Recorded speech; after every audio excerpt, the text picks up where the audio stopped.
Hello guys, ito na yung natanggap namin guys. Pagkatapos naming ibenta,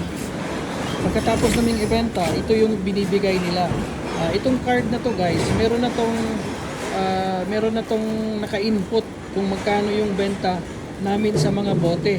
At saka ito guys, ito yung machine nila guys. Yan. Yan yung machine nila guys. Diyan nilalagay. Para makuha. Tingnan nyo guys ha. Ilalagay namin dyan. Ayun. Makikita namin guys. Yan yung 13.90. Yan yung benta namin sa bote. Ayan. Sige guys ha. I-press namin yan. Okay. Ayan. Ito guys ha. Press natin. No tip.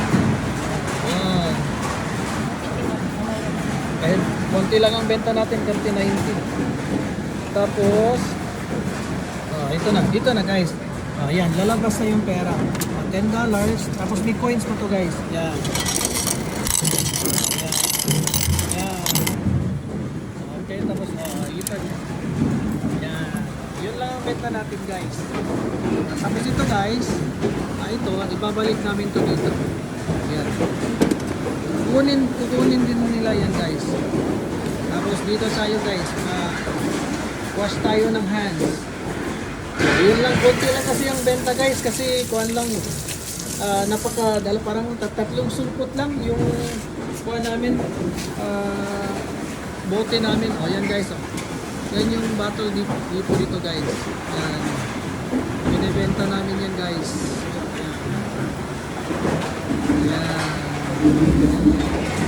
Pero kung marami naman guys, may mga Pilipino na marami ang binibenta guys, umaabot sila ng mga $80. Basta mga marami ang binibenta, 80. Minsan pa nga umaabot siya ng $100 guys. Pag sobrang dami na.